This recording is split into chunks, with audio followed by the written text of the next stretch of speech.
जय श्री कृष्ण। डेली हिंदू ज्ञान में आप सभी का बहुत बहुत स्वागत है। अभी नवरात्रे चल रहे हैं और नवरात्रों में अक्सर आपने देखा होगा जगह जगह माता रानी के भंडारे होते रहते हैं।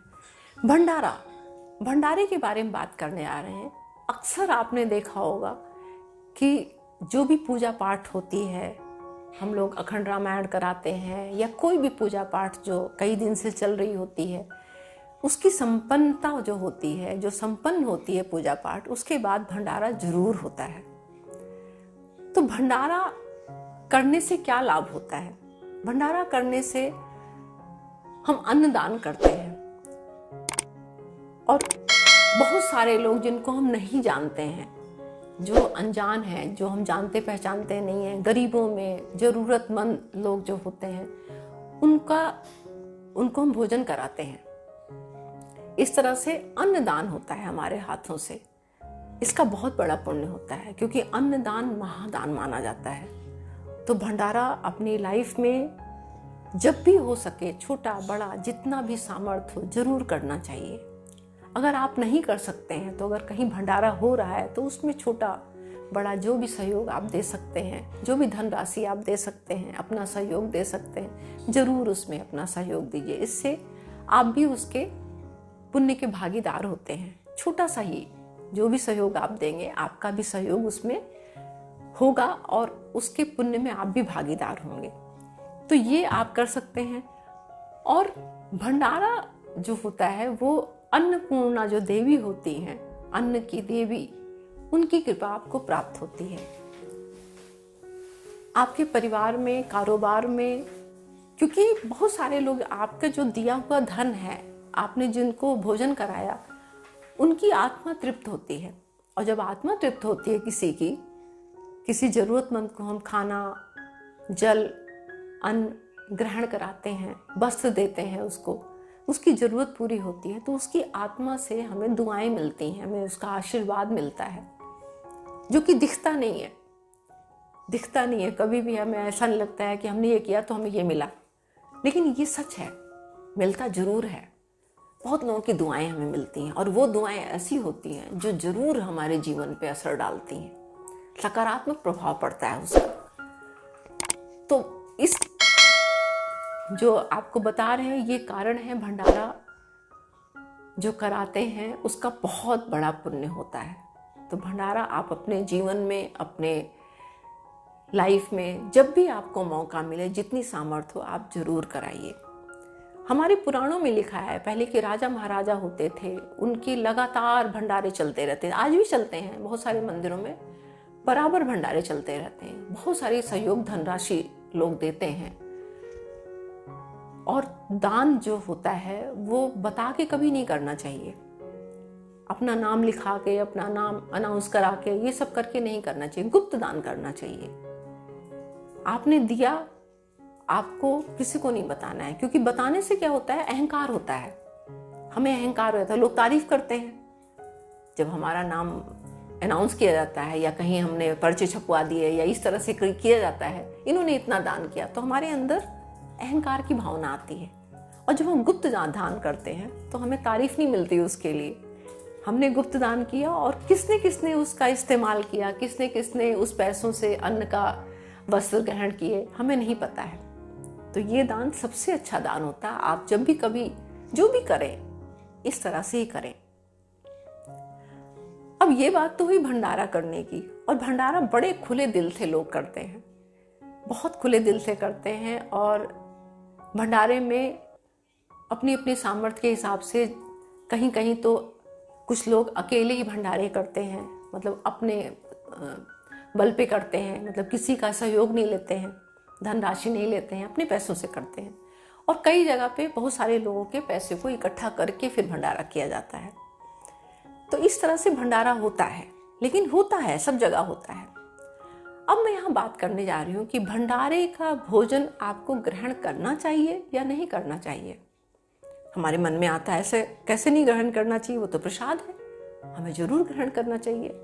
बिल्कुल सही बात है, प्रसाद के तौर पे आप ग्रहण कर सकते हैं, क्योंकि भगवान का प्रसाद वो किसी के घर में कैसा भी आदमी हो, बहुत ही नीच कर्म करने वाला आदमी हो, बहुत ही नकिष्ट आदमी हो, बहुत बुरा आदमी हो, उसके पैसों का भी अगर भगवान का भोग लगाया जाता है, कहने का मतलब वो भी अपने सामर्थ्य के हिसाब से भगवान का भोग लगाता है, भंडारा करता है।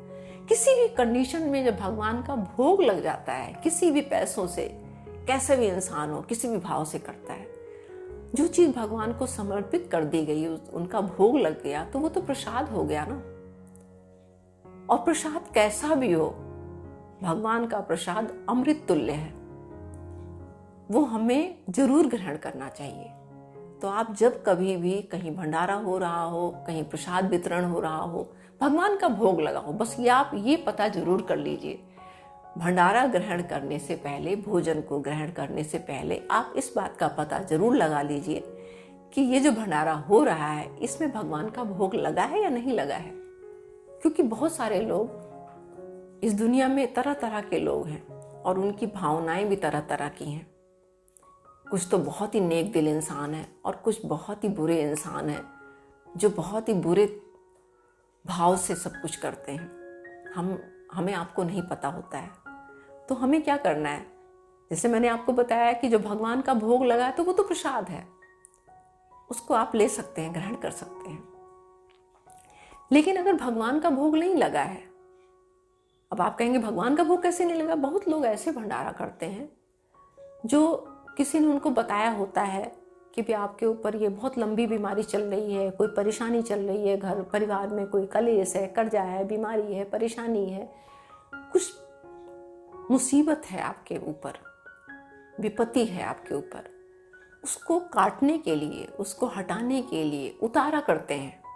उतारा उनको बताया होता है कि आप जाके इतने लोगों को खाना खिला दीजिए, तो वहां भगवान का भोग नहीं लगाया जाता है, क्योंकि वो अपने कष्ट को उतारने के लिए खाना खिला रहे हैं। वो भोजन आपको नहीं ग्रहण करना चाहिए, क्योंकि उसमें क्या है, किसी की मुसीबत परेशानियों का उतारा किया जा रहा है, उस तरह से भोजन कराया जा रहा है, तो उनके परेशानियों के भागीदार आप भी हो जाएंगे। क्यों?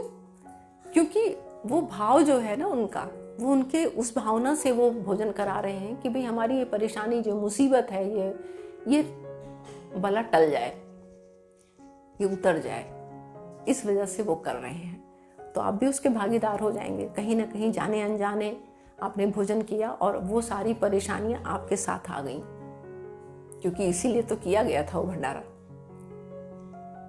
तो वहां आपको भोजन नहीं करना है। बस ये दो बातों का आप ध्यान रखिए।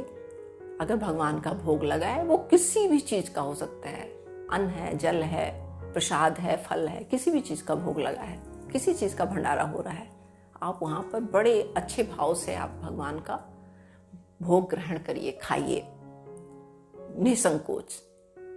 दूसरी बात, ये मेरी अपनी निजी राय है कि जब भी आप भंडारे में कहीं भी जाते हैं, भोजन ग्रहण करते हैं, तो आपका भाव ऐसा होना चाहिए कि प्रसाद है, प्रसाद के तौर पे आप खाइए। उसको ऐसा नहीं कि उसको वेस्ट कर रहे हैं, किसी का खाना है, उसको प्रसाद के तौर पे आपने लिया, आधा खाया, आधा फेंका, इधर कुत्ते को डाला, इधर डाला, उधर डाला, वो पैरों में आ रहा है, उसकी खाने की वेस्टेज हो रही है, अपमान हो रहा है। वो काम आपको नहीं करना है। या कई लोगों को मैंने देखा है जो खाते भी हैं और साथ में अपना बहुत सारा इकट्ठा करके, क्योंकि वहाँ खुला भंडारा चल रहा है, तो वो इकट्ठा करके ले भी आते हैं घर पे अपने, वो प्रसाद समझ के नहीं खाते हैं। तो ये काम आपको नहीं करना। आप सामर्थ हैं, आपको भगवान ने इतना दे रखा है कि आप दूसरों को खिला सकते हैं। ये भाव आप अपने मन में रखिए, क्योंकि जैसी भावना रहेगी ना, वैसे ही फल मिलेगा आपको। होना तो ये चाहिए कि आपको वहाँ भोजन ग्रहण करना है, और जो आपकी सामर्थ्य होती है, अगर किसी मंदिर में है या जहाँ कहीं भी आप ये इस तरह से प्रसाद ग्रहण कर रहे हैं भोजन के तौर पे, तो वहाँ कुछ ना कुछ अपने सामर्थ्य के हिसाब से आप दान पात्र में डाल के आइए। क्योंकि आपने किसी का दान किया हुआ खाया, तो आपका भी दान कहीं ना कहीं किसी के जो है, भगवान की इच्छा जहाँ होगी वहाँ वो लग जाएगा। तो ये बातें भंडारे के लिए हैं। भंडारा अक्सर होता रहता है, कभी किसी फेस्टिवल पे, कभी नवरात्रों में, कभी किसी तरह से। तो ये छोटी सी बात जो मैंने आपको बताई, इसका आप ध्यान रखिए। बाकी नवरात्रे आ रहे हैं, माता रानी को बहुत अच्छी तरह से मनाइए नवरात्रे, और नए साल की खुशियाँ मनाइए, भगवान माता रानी से प्रार्थना करिए कि हमारा जो नया साल है हमारे घर में खुशियाँ लेके आए और सारी परेशानी मुश्किलें सब दूर हो जाएं हमारी, और हम निरोगी बिल्कुल स्वस्थ पूरे साल रहें। तो आज के लिए बस इतना ही। मिलते हैं एक नई वीडियो में नई जानकारी के साथ। तब तक के लिए नमस्कार।